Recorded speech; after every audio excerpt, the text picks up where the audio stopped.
कोई ऐसा स्टूडेंट का एग्जांपल जिसका throughout the year test में 670 690 मार्क्स आ रहा हो और अभी नीट के पेपर में बहुत कम मार्क्स आ रहे हो?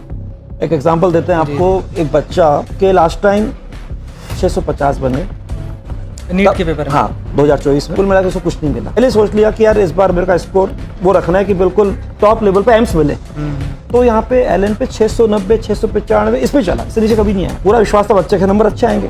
अब बाद में मैं सॉल्यूशन के लिए चला गया, वहाँ चला गया। रात को जब मेरे पास मैसेज आया उनका तो बोला सर बच्चे के 270 तो बन रहे बायो में, 70 बन रहे केमिस्ट्री में और फिजिक्स में 11 नंबर, कुल मिला के 351 नंबर बन रहे हैं। और क्या लिख रहे हैं सर, कौन सा प्राइवेट मेडिकल कॉलेज। ईश्वरी सर, आप तो बहुत ही रिगार्डेड टीचर हैं पूरे इंडिया में, सब आपको जानते हैं। अगर बच्चों को आपने बोला कि जिसके 680 नंबर आ रहे हैं आपके मॉक टेस्ट में, पिछले साल में नीट में 650 नंबर आया और इस साल के नीट के एग्जाम में उसके 350 नंबर है, क्या इसका मतलब है कि जो आप मॉक टेस्ट कर रहे हो वो सिर्फ पिछले सालों के नीट के लेवल के हिसाब से टेस्ट दे रहे हैं? और बिल्कुल हुआ है। मैंने आपके कुछ मॉक टेस्ट मेरे स्टूडेंट्स आकर के ऐसे दिखाए कि सर ये मॉक टेस्ट क्या सही है, इसके लेवल एक्चुअल जेईई मेंस से बहुत नीचे एग्जाम जा रहे हैं। तो क्या आप सजेस्ट करेंगे कि मुझे टेस्ट देना चाहिए नहीं होना चाहिए?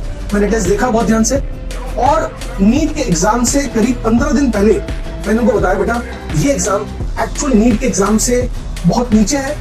अगर इस साल नीट एग्जाम के बहुत चांसेस हैं कि एग्जाम टफ हो, सो मेरा सजेशन है कि आप जेईई मेंस के लेवल पे जरूर ट्राई करें। मेरे 3 बच्चे जिनके पिछले साल 450 के बीच में नंबर थे और इस साल वो 610 620 और एक बच्चा 580 नंबर है। ठीक है, आपके जैसों को 650 700 वाले नंबर आपके बहुत आते हैं, लेकिन उनके नंबर कम है।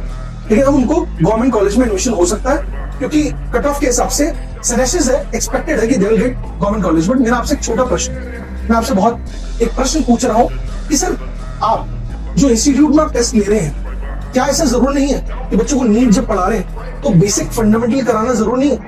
क्या सिर्फ फॉर्मूला लर्न कर लें और क्वेश्चन सॉल्व कर दें? क्योंकि आपके जितने क्वेश्चन स्टूडेंट्स आते हैं, जब डाउट होते हैं, जो फंस जाते हैं, वहां छोड़ देते हैं, यहाँ पे ज्वाइन करते हैं, उनका एक ही बात है कि सर फंडामेंटल्स पे डाउन है, सर फॉर्मूला करो, क्वेश्चन सॉल्व करो। और मेन प्रॉब्लम फिजिक्स में आती है। आप जानते हैं कि हर सालों में फिजिक्स ही टफ होती है, तो फिजिक्स ही बच्चों को फंडामेंटल में स्ट्रॉन्ग करना जरूरी है। इस बिल्डिंग का सर अगर नींव अच्छी हो जाएगी ना तो उसकी बिल्डिंग लंबी आएगी। तो आपसे निवेदन है कि इस साल तो जो हो गया आपके यहाँ से खराब हो गया, बच्चों का भविष्य क्या आएगा वो तो आप जरूर एक बोर्ड आ जाएगा, रिजल्ट आ जाएगा, लेकिन अगले साल में आप एटलीस्ट नीट के लिए जेईई मेंस तक के लेवल पे